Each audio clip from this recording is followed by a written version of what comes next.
I'm Jenna Vitamanti, your host of University Television Presents. Today, I'm joined by Jeremiah Dickey, current athletic director of Boise State. Previously, he served as the Associate Vice President for Intercollegiate Athletics at Baylor University.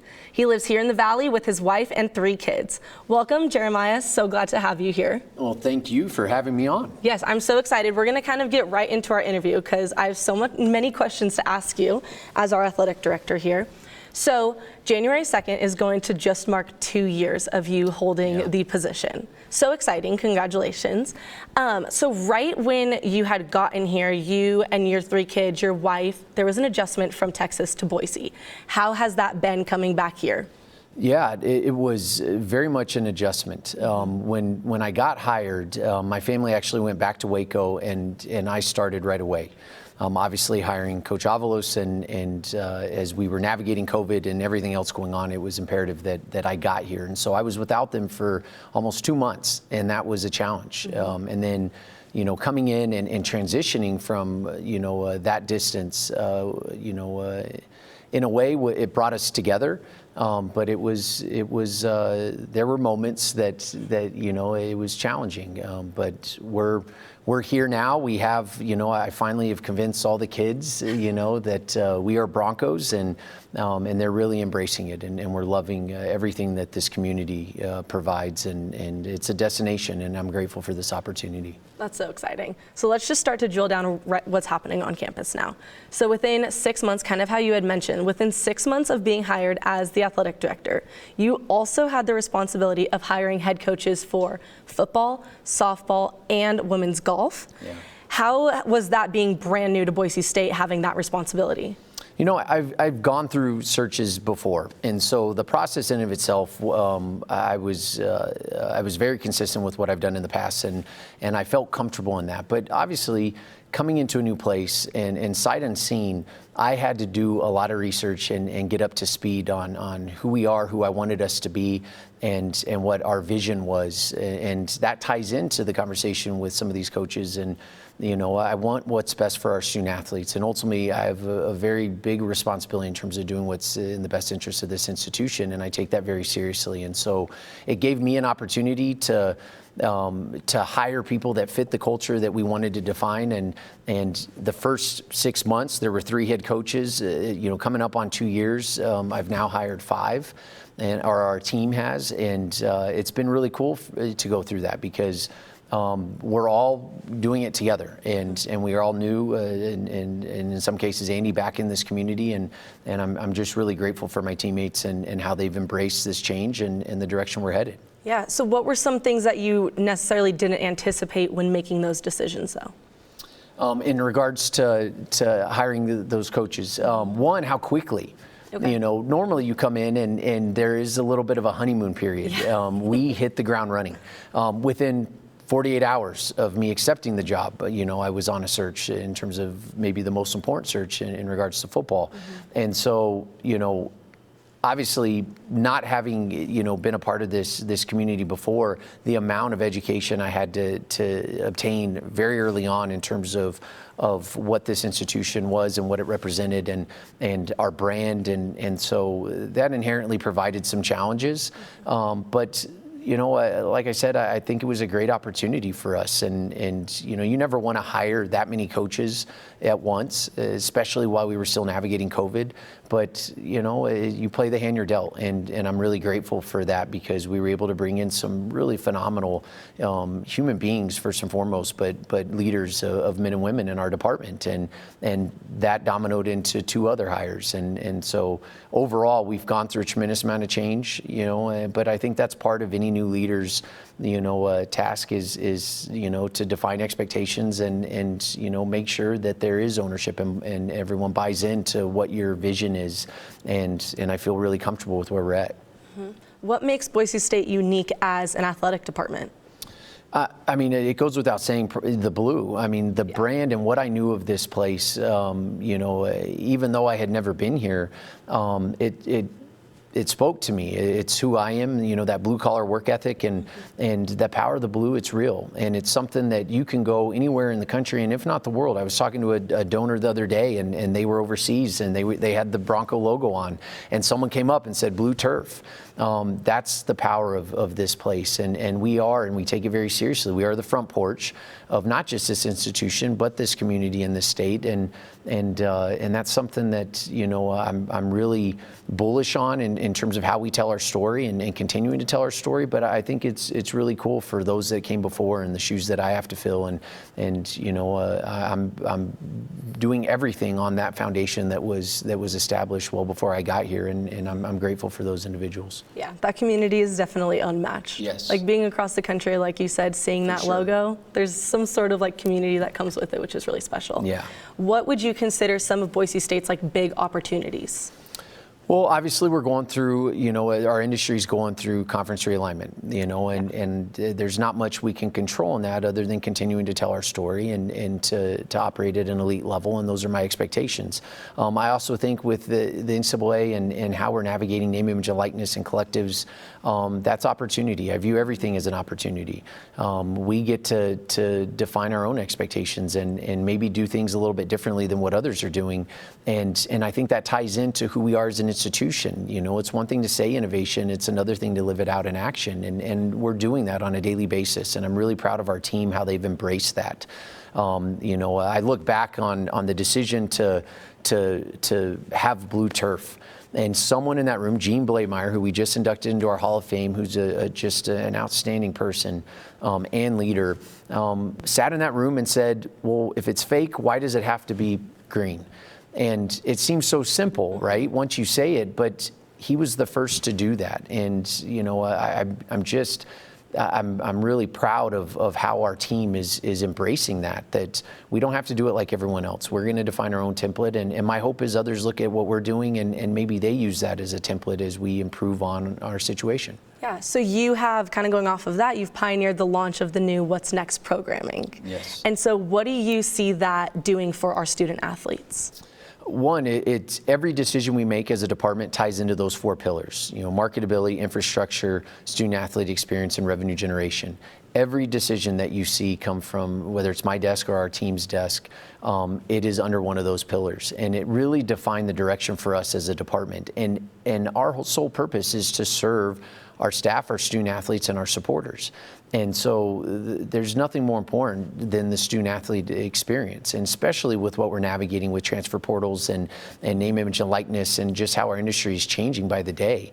And so, I'm bullish on that. I think there are things that we can control, and I need to always push myself to the limits of doing more and being better for our collective team. And, being a father, I very much view, all 350 plus student athletes as part of my family. I take that responsibility very seriously. And so it was important early on to really define that direction, that we are here for them first and foremost. And we are going to do everything in our power to move this needle and create a better experience. Yeah. And do you think that this has met your expectations so far? Absolutely. I'm coming up on 2 years, and and our collective team, we've gone through a tremendous amount of change. I think we had 150 staff when we first got here. We're up to 200, and almost 150 of those are new. Yeah. And so we're all doing it together, and there's growing pains. We're not perfect by any means, but but I do know this: we're going to continue to move the needle, and we're going to continue to live out in action, our expectations, and there may be, opportunities to pivot along the way, but I think with that movement, it allows it. If we're standing still, it's more difficult to change direction. And so it has met my expectations. I'm really proud of how Bronco Nation has stepped up and how this institution has stepped up, and our community in general. I can't do it alone, and I'm just one of many. And I'm grateful for the opportunity to wear that hat in terms of being the leader, of Bronco Nation. But it definitely takes a team, and we're seeing that played out in some of the recent successes in fundraising and the NIL programming and being recognized recognized on a national level, and it's really cool to see that, not for me, but for us and for the team, because my job is to put us in the best possible position for success, and I feel like we have only scratched the surface of doing that, and that gives me a lot of hope in terms of our future. Yeah, and so speaking of future, are there any sports that you would like to see come to Boise State a part of the varsity sports program?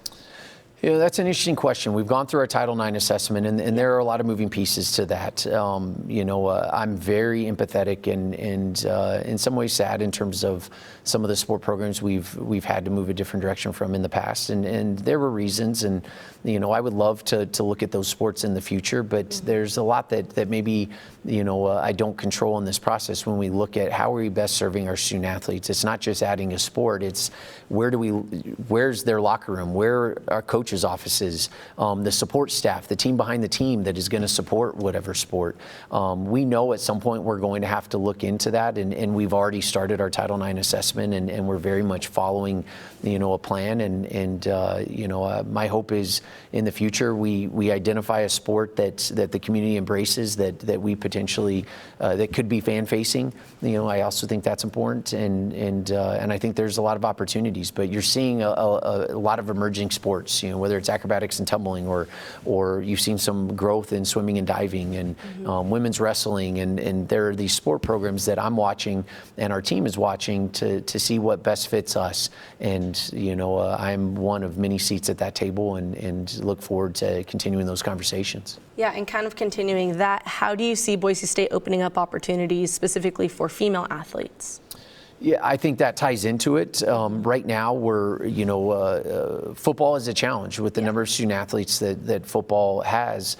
But I feel really good with our numbers right now in terms of our female student athletes. And my goal is to create, it's not always the same, but a similar experience across 18 sport programs for 350 plus student athletes. Yeah. And that's why you've seen the emphasis on our facilities and our team behind the team, and creating a nutrition dietitian space, and investing in our mental health programming, and investing into Bronco Life and how we serve our student athletes, investing into academics. A lot that doesn't get as much coverage as the announcements of $1 million donation, or that we're going to do said facility. Yeah. But there is purpose behind everything we do, and my hope is that people understand that I'm not just a fundraiser, and that our department isn't just about revenue generation. That is a massive part of it, because that pays for everything that we're doing. We are very much committed to the student athlete experience, and that's across the board, male and female, and there's more that we can do, and that's part of our What's Next initiative, and those are things that we continually to push. Yeah, so something super exciting was the blueprint of the athletic village that was kind of released, developing like an entire complex to house multiple sports across campus. So exciting. So it looks like the first steps are underway with like the north end zone kind of look that I had read about recently. What was the process behind that? How involved were you in that? Kind of go into that. Very involved in the process, among others on my team, and very grateful for their help. Every state does it differently, and so I'm big on process, and I want to make sure we always do what's right and follow the rules in front of us and the appropriate steps. And so first step was getting the approval on the design build for the north end zone facility, and we just received approval, and that's massive. Now there are many other steps in this process, but I think people know me well enough now. We're going to be relentless, and we're going to continue to push. But that was a huge step in the right direction. We chose the north end zone facility because I needed a space that not only impacted football and our competitiveness on and off the field of play, but also 350 plus student athletes, and that becomes a training table space for those athletes. And I'm really proud of that, and grateful for the coaches that have really embraced that, including Coach Avalos, who that was important to him, that it wasn't just for football. And I think that goes into our overall decision making. When we look at that playbook for success, every facility impacts more than just one sport, more than just a male or female student athlete. It impacts everything. It impacts the fan experience. It impacts our staffing. And getting the north end zone facility, starting that process, I should say, that's going to be a space that we can monetize, that we can pay for. It will pay for itself, but also providing that fan experience and providing opportunities. We are sold out in Stickle in terms of our premium options. adding more, I have a lot of faith that we are going to sell this space out and provide other opportunities for all the people that are moving into the Treasure Valley. We've had 21% growth since 2000. That's massive for us as a national brand, but more specifically for those people that are showing up on a daily basis to support our student athletes. So the north end zone is just the first of many steps. We're also working on, what does it look like for Extra Mile? What does it look like for our practice facility? As we identify and those priorities. When this first came out, people were a little overwhelmed with $300 million, right? And I get that. But I said it in the beginning. We are going to chip away at this. It's not going to happen overnight, but if we can get the north end zone facility, that's anywhere from 30 to 40 million. And then we work on the practice facility, and then we work on Extra Mile. And before you know it, we're going to be $100 to $200 million into this deal, and people are going to go, how? It's because we're planning the work and we're working the plan. And it ties all back into those what's next initiative pillars. Is there something particularly that you're looking most forward to for the Athletic Village? I'm looking, right now we're a little bit spread out. Okay. And, when you look at our team behind the team and how important they are to our operation, I'm really looking forward to the Varsity Center and what we do with that. Now, that's probably the most difficult thing to fundraise for and monetize in a way, but the heart of the operation is so important. You try to, and I personally try to create a relationship with all of our sport programs and our coaches, but we are spread out. And so this idea of creating this athletic village and bringing everyone in, towards Albertson Stadium, which is, what our brand has been, the foundation of our brand, I think will pay dividends for us from a culture standpoint and who we are as Broncos. And, I understand the industry well enough to know that football is extremely important and men's and women's basketball are extremely important. But we have 18 sport programs, and those student athletes are working hard for Bronco Nation and themselves, and I want to create opportunities for them, to be embraced and for me to have that and our team to have that connectivity with them. Awesome. That's super exciting. I know the unity will bring a lot of it together, which will be exciting. So what would you consider to be your top 3 goals as the athletic director of Boise State? I think it ties a lot into that What's Next initiative. Coming in from the external side, and I came up through marketing and fundraising. That's a priority for me. We don't have what everyone else has, but that's okay. We don't need what everyone else needs. We just need what we need. And a big part of our plan and my daily responsibility is to go out and find it. And we've had some recent announcements, and we're going to continue to have announcements. We are uniting Bronco Nation, and we are bringing more people into the fold, and I think that's important to us as we move forward. I also look at the student-athlete experience overall, the mental health, the health and wellness, nutrition and the dietitian space. That's become that much more important, especially coming out of COVID. How we serve, and I take that responsibility serious when I sit in front of parents and try to convince them, and welcome them to Boise State. I take that responsibility that they are entrusting me, to look after their kids, and being a father, there's nothing more important than that. And so the student-athlete experience is important. And then I think telling our story. You see me, I'm very active on social media, and as much work as it is, I think it's important. I don't, people in this community may see it, they may not. And what mechanisms do we have or tools can we utilize to continue to push our brand and grow? We cannot settle. And I said earlier, I'm going to be relentless in telling our story. And you've seen from a department standpoint, and our creative team and our video team and our communications team, they are doing a tremendous job. And you're seeing this story get out, not just within this community, but outside our state. And I think that ties into a lot of our future goals. Do you think those goals are important for all athletic directors across the country, or do you think these are more so unique to Boise State? That's a great question. I think they're important to all ADs. Okay. I think it's important to our institution. I think everything that we're doing from an athletic department standpoint ties into the overall student experience and the value of what everyone on this campus represents, and from the time someone arrives to the time they graduate and what they take with them as we prepare them for the next chapter of life. This brand, in being the front porch, there's a tremendous amount of responsibility, and so I would hope that most ADs view it that way. I take that part of my responsibility, very seriously, because it's not, nothing is siloed. We are very much connected, and I'm really grateful for my teammates on campus that have embraced that. When we look at our partnerships with the various colleges and the MAL program and how we're growing our staff and providing real life experiences, and we are Boise State University, and that's important for people to know. It's not athletics, it's not campus, it's not academics. We are Broncos, all of us, and it's going to take a team, and I'm really proud for everyone who has helped me in my transition. And before we wrap up, is there anything else that you would like to highlight or share with Bronco Nation? I want to thank our students. This last game, we've been averaging over 6,000 students, which is outstanding. Everyone stayed, which is huge.